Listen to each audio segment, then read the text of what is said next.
अस्सलाम वालेकुम दोस्तों। आज हम एक निहायत अहम मौजू पर बात करेंगे कि कैसे पाकिस्तान ने मौजूदा आलमी ताकतों के दरमियान होने वाली टसल यानी कि अमेरिका और चीन के दरमियान होने वाली टसल एंड देन फिर इंडिया के खिलाफ होने वाली कामयाबी, इसका कितना खूबसूरती से फ़ायदा उठाया है और भारत की आलमी रसाई को किस तरह महदूद करने में पाकिस्तान कामयाब रहा है। पाकिस्तान ने बहुत मजबूती से आलमी मंजरनामे पे अपनी जगह भी बनाई है और यही एक मिस्ट्री है, यही एक कहानी है जिसको बहुत सारे लोग समझ नहीं पा रहे। आइए इस कहानी को समझने की कोशिश करते हैं। सबसे पहले आपको पता होगा कि ट्रंप इंतज़ामिया ने अमेरिका में इम्पोर्ट होने वाली पाकिस्तानी मसनूआत पर तकरीबन 19% टैरिफ लगाए हैं। तो अगर भारत के साथ जो कि ऑफ कोर्स हम हमेशा कंपैरिज़न करते हैं, तो यही शरह जो है वो 50% तक पहुँच गई है। और ये कोई इत्तेफ़ाक नहीं, ये एक ऐसा सियासी मार्का है जिसकी अचीवमेंट जो है वो पाकिस्तान के नाम जाती है। इसमें बहुत सारी चीज़ें आप कह सकते हैं कि पाकिस्तान के अगेंस्ट हैं, पाकिस्तान उस तरह से उनसे फ़ायदा नहीं उठा सकेगा या नहीं उठा रहा। लेकिन अभी की मौजूदा की सूरत-ए-हाल को देखें, तो लगता यही है कि पाकिस्तान बहुत अच्छा खेल रहा है और बहुत बड़ी कामयाबी हासिल कर रहा है। इस वीडियो में हम तफ़सील से देखेंगे कि पाकिस्तान ने किस तरह इस बदलती हुई सूरत-ए-हाल से फ़ायदा उठाया और फ़ायदा उठाने की ये हिकमत अमली जो है उसको कामयाबी से जारी रखे हुए है। शुरू करते हैं। हम कोल्ड वॉर के बाद दुनिया में एक नए स्ट्रेटेजिक गेम की अक्कासी को देख रहे हैं। अमेरिका चीन को बढ़ती हुई ताकत के तौर पर देखता है और अपने लिए खतरा महसूस करता है, जिसे महदूद रखना वो अपनी जिम्मेदारी समझता है।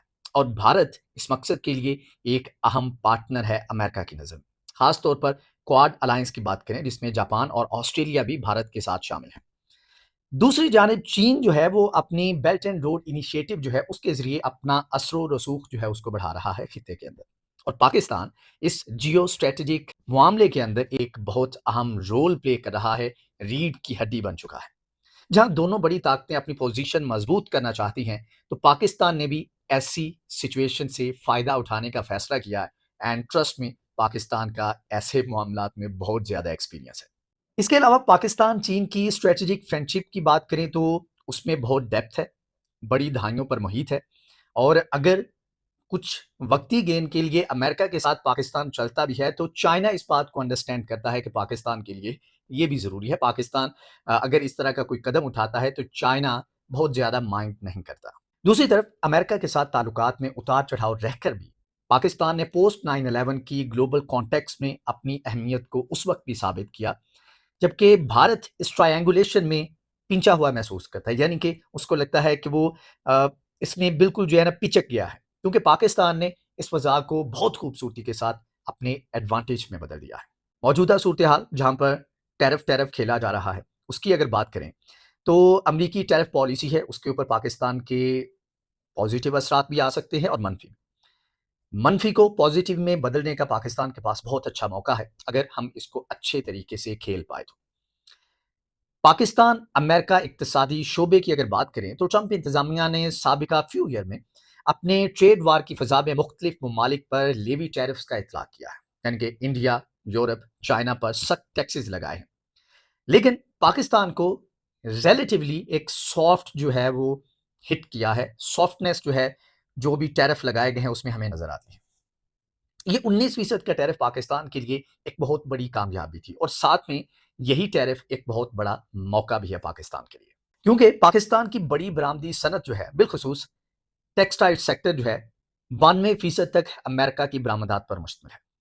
और अगर इस पर भी माकूल हद तक बड़ा टैरिफ लगता, तो ये पूरा सेक्टर जो है वो बैठ जाता। जहाँ लाखों लोग रोज़गार से वाबस्ता हैं, वो बेरोज़गार भी होते। लेकिन 19% ने पाकिस्तान को वक़्त दिया है कि वो अपने कारोबारी ढांचे को तेज़ी से अलाइन करे और इसको डाइवर्सिफ़ाई भी करे। अब नतीजतन पाकिस्तानी एक्सपोर्टर्स ने वो जगह हासिल की है जो इंडिया या बांग्लादेश जैसे ममालिक के लिए मुश्किल होती, क्योंकि इन पर हायर टैरिफ थे और इनको निगोशिएट करने का मौका भी बहुत कम मिला। इनको अपना मुकदमा रखने का अमेरिका के सामने उस तरह से मौका नहीं मिला। अब पाकिस्तान फ़ायदा उठा सकता है, जो कम टैरिफ लगा है, तो अपनी एक तो इकोनॉमी एक्सपोर्ट जो है उसको डाइवर्सिफ़ाई करे। डिफरेंट शोबों में इंडिया और बांग्लादेश रोल प्ले कर रहे थे, उन्हीं शोबों को उठाएँ, पाकिस्तान के अंदर लेके आएँ और उसमें कम टैरिफ का फ़ायदा उठाते हुए अमेरिका के साथ अपनी एक्सपोर्ट जो है उसको बढ़ाएँ। अब चीन के अगर किरदार की बात करें, तो पाकिस्तान-चीन ताल्लुकात अ, किसी तारुफ़ के मोहताज नहीं। सीपैक यानी कि चाइना पाकिस्तान इकोनॉमिक कॉरिडोर जो है, ये ना सिर्फ़ इक्तिसादी राहदारी है, गवादर, रोड्स, पावर प्लांट्स, बल्कि इसने पाकिस्तान की इंफ्रास्ट्रक्चर कैपेसिटी जो है उसको बेहतर किया है, उसको इंक्रीज़ किया है। अब दूसरी तरफ दिफाई शोबे में भी चाइना ने पाकिस्तान को बहुत मजबूत किया है, स्पेशली पाक इंडो जो रिसेंट एक दंगल हुआ, उसके अंदर पाकिस्तान का जो अपर हैंड था, उसमें तकरीबन 80 टू 90% किरदार अगर है किसी का, तो वो चाइना का है। बेशक हमने यूज़ किया, हमारा माइंड चला, सब कुछ हमने किया, लेकिन वहाँ पर जो लॉजिस्टिक सपोर्ट थी, वो चाइना ने हमें प्रोवाइड की। पाकिस्तान को स्ट्रेटेजिक डिफरेंस जो है और रीजनल क्रेडिबिलिटी रिसेंट होने वाले इवेंट्स जो हैं, उन्होंने प्रोवाइड किया। अब इस चीनी ताउन ने पाकिस्तान को एक ऐसा लेवरेज दिया है, तो भारत की जानिब से बढ़ती हुई जो रीजनल एम्बिशंस थे, उसके मुकाबले में भी खुद को मुतवाज़न रखने का एक मौका फ़राहम किया है। ये चीन की यकतरफा शील्ड भी है, जो कि पाकिस्तान को अक़वाम मुत्तहिदा और दीगर आलमी फोरम्स पर अपना जो मौक़िफ़ है, उसको महफूज़ तरीके से पेश करने का एक मौका भी देता है। अब यहाँ पर सबसे बड़ा अहम सवाल कि पाकिस्तान ने ये सब किया कैसे? पाकिस्तान की हिकमत अमली क्या थी? डिप्लोमेसी को कैसे यूज़ किया गया? जो ट्रेड पिवट था, उसका रोल जो है वो किस तरह से प्ले किया और इक़्तिसादी लचक ने कितना इसमें रोल प्ले किया, ये भी जानना बहुत ज़रूरी है।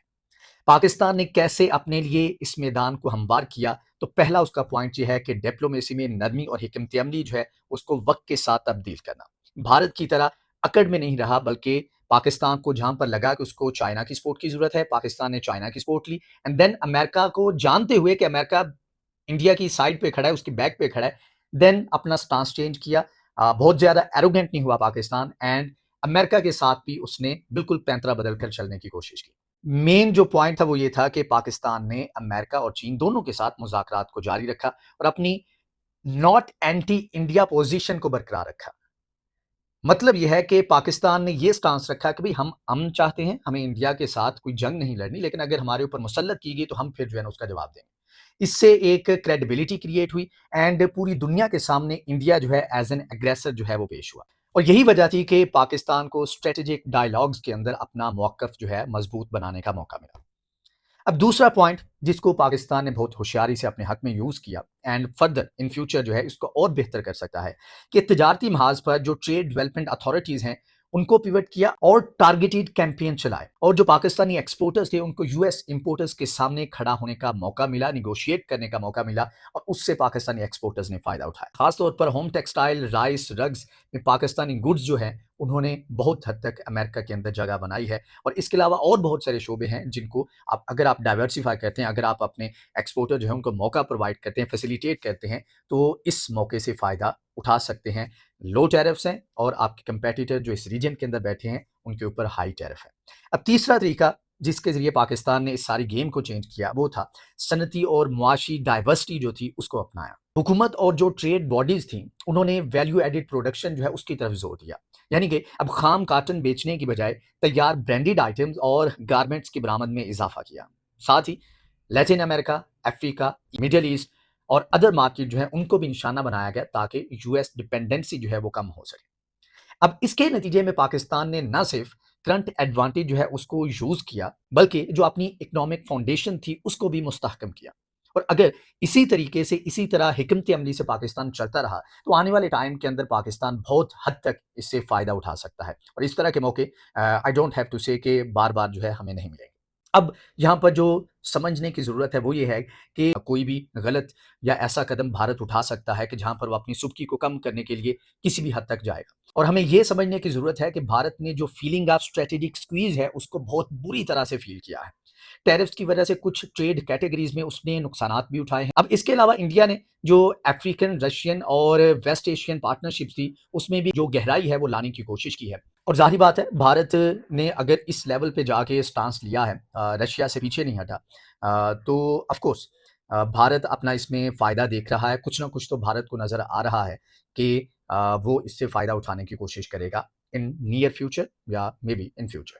इसलिए पाकिस्तान के लिए ये वाक़ई एक स्ट्रैटेजिक ओपनिंग है, लेकिन लॉन्गर टर्म में इससे पाकिस्तान को फ़ायदा की बजाय नुकसान भी हो सकता है, अगर हमने इसके जो रिस्क्स हैं, उनको नज़र में नहीं रखा और अभी से पेशगी इक़दामात उसके ऊपर नहीं किए। अगर पाकिस्तान अपनी डाइवर्सिटी, इंडस्ट्रियल बेस जो है और डिप्लोमेटिक फ्लेक्सिबिलिटी बरकरार ना रख सका या अमेरिका चीन की सियासत में मज़ीद कोई बड़ा इंसिडेंट हो जाता है, तो ये एडवांटेज जो है वो ज़ाया भी हो सकता है। इसलिए हमें इससे जितना फ़ायदा उठा सकते हैं, उतना फ़ायदा उठाना चाहिए। अगर पाकिस्तान ने इस मोमेंटम को value added, border trade, goods, इलाकाई डिप्लोमेसी और तरक्की याफ्ता इक़्तिसादी पॉलिसी के ज़रिए बरकरार रखा, तो हम एक छोटे मरकज़ से एक रेलेवेंट रीजनल प्लेयर बन सकते हैं, जो कि खुद को कॉमर्स स्ट्रैटेजी में एस्टैब्लिश कर सकता है और अपनी कैपेबिलिटी जो है उसको एनहांस भी कर सकता है। सो दोस्तों, आई होप यू अंडरस्टूड कि मैं कहना क्या चाहता था कि पाकिस्तान के लिए एक बहुत अच्छा मौका था और पाकिस्तान ने उस मौके से फ़ायदा उठाया। अब उस मौके के ऊपर जो है चौका मारने की ज़रूरत है। किस तरह से हम कैपिटलाइज़ करते हैं इस मौके, इस अपॉर्च्युनिटी को, ये अब हमारे ऊपर है। पाकिस्तानी डिप्लोमेसी, इक़्तिसादी रिफ़ॉर्म्स और स्ट्रैटेजिक बैलेंसिंग एक्ट जो है, इसने पाकिस्तान को वक़्ती तौर पर बहरान से तो निकाल दिया है, एक तब्दीली का मौका तो दिया है। अब ये हमारे ऊपर है कि कैसे हम अमेरिका और चीन की सपोर्ट जो है, जो वक़्ती सपोर्ट कह सकते हैं, स्पेशली अमेरिका की तरफ से, उसको एक अपॉर्च्युनिटी के तौर पर देखें और उससे इन फ्यूचर भी फ़ायदा उठाने की कोशिश करें। आज हम इसको अगर अपने फ़ायदे में इस्तेमाल कर रहे हैं, तो साथ में हमें ये नहीं भूलना चाहिए कि बेशक कि साथ में अमेरिका अगर हमें इतनी ज़्यादा फ़ेवर दे रहा है, तो बदले में वो हमसे बहुत कुछ चाहेगा और उससे बहुत सारे लोगों को आइडिया है कि जो इस वक़्त पाकिस्तान से यूएस चाह रहा है, वो सेम चीज़ जो है वो चाइना भी चाहता है। तो हमें इस चीज़ में भी बैलेंस जो है वो करने की ज़रूरत है, नहीं तो बहुत सारे मसले जो है क्रिएट हो सकते हैं। हमें वक़्ती तौर पे और फ्यूचर के लिए भी खुद को मज़बूत बनाने की ज़रूरत है। अपनी इंडस्ट्रीज़ जो हैं उनको वैल्यू एडेड बनाने की ज़रूरत है और अपनी फ़ॉरेन रिलेशन जो हैं उनको मुस्तहकम करने की ज़रूरत है। इसी तरह से हम ऐसी अपॉर्च्युनिटीज़ को कैपिटलाइज़ कर सकेंगे और नियर फ्यूचर में और इन फ्यूचर जो है हम इनसे फ़ायदा भी उठा सकते हैं। दोस्तों, लाज़मी बताइएगा कि आप इस सारी टसल जो है उसको कैसे देखते हैं? आपको क्या लगता है कि पाकिस्तान वाक़ई जो मौक़े उसकी झोली में आकर गिरे हैं, उनको कैपिटलाइज़ कर पाएगा या नहीं कर पाएगा? आपकी इसके बारे में राय क्या है? कमेंट सेक्शन में लाज़मी बताइएगा। Thank you so much.